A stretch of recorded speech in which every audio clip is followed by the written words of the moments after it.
I worked in the underground archives of the Vatican, and know the truth about what they're hiding. Below the buried ruins of the Vatican necropolis, there's an intricate hive system of tunnels and bunkers that were constructed for archiving purposes and shelter in the likelihood of nuclear war. I was employed in the security unit underneath St. Peter's Basilica and had access to Vatican secrets. The secrets ranged from the skeletal remains of non-humanoid extraterrestrial life to the third secret of Fatima, to the Church's very own Black Book, to ancient and advanced technologies. One of the secrets involved a machine said to be built in the 1950s. It was created by a team led by a man named Father Ernetti. He was an Italian physicist, a respected historian, and a Benedictine monk. With the help of 10 other scientists, Father Ernetti built the chronovisor with the ability to see into the past and potentially the future. Stories came out about how Ernetti and his team had used the machine and witnessed the last days of Christ, including the Last Supper and crucifixion. That they'd witnessed, firsthand, speeches by Napoleon in the early 1800s and Cicero to the Roman Senate in 63 BC. But images from the chronovisor were leaked and the conspiracy was easily debunked. What people don't know is that the chronovisor was a fabrication planted by the Vatican and spread to the public to misdirect attention away from any potential real leaks in the future of what they'd built. And the Church's plan worked perfectly, as did the real invention. It was called the scariest device and could receive audio recordings of the future. It had a series of antennas and sensors that were able to pick up frequencies and wavelengths of every kind. What I understood was that it identified and decoded electromagnetic radiation left behind from past events. It was then programmed to use that information to assemble and predict future events. The data received is interpreted into sounds that were recorded at varying lengths. Similar to tuning a radio, you could twist a special knob that would focus the antennae into better clarity. Or even to the device's version of other stations, which some scientists claimed were different dimensions. In the security footage, I'd seen the device used by priests and scientists many times over. I learned how to turn it on, charge it up, and pinpoint the targeted location. In all my years working there, I managed to sneak into the Tiresias room and use the device 3 times. And each time, I went 30 years further into the future. But at the same location, which was Warsaw, where I was born. All 3 recordings I heard were different. And they were the types of futures only conceivable in nightmares. The first recording was just over 3 minutes in length. It started slow, then came into clarity. It was early morning. I could hear cars, buses, horns, factories, people. It was downtown Warsaw during the morning rush hour. Thunder began to roll in. Then, a single tornado siren erupted in the city, followed by more and more. Sirens and alarms began to pierce out from the downtown core. There was confused yelling and shouting from people. In the distance, the deep hum and heavy rumble of gargantuan machines began to approach. A horrifying mechanical horn blared out. The confused yelling from people turned to screams of panic and horror. Explosions and gunfire were erupting from what sounded like fighter jets and aircrafts tearing across the sky towards the machines. A battle had commenced. It was chaotic, at least on the human side. Our attacks were uncoordinated and sporadic, and they weren't stopping the machines.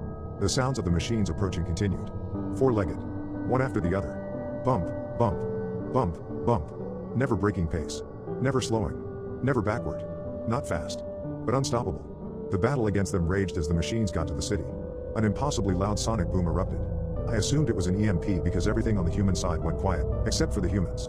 They continued to yell and scream as the machines rolled over the city, destroying it completely.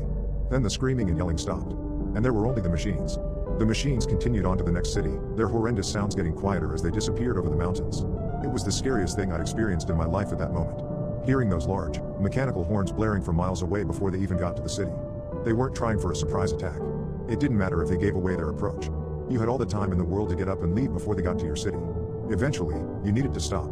And they would catch up because they don't stop and they don't go back. They were methodical and impossible to unbalance. It was like trying to argue with a metronome. In the end, I couldn't tell if it was an alien race with large, advanced technologies in the form of heavily engineered machines, or if it was a self-aware AI system that had decided to give the human race its last dinner check.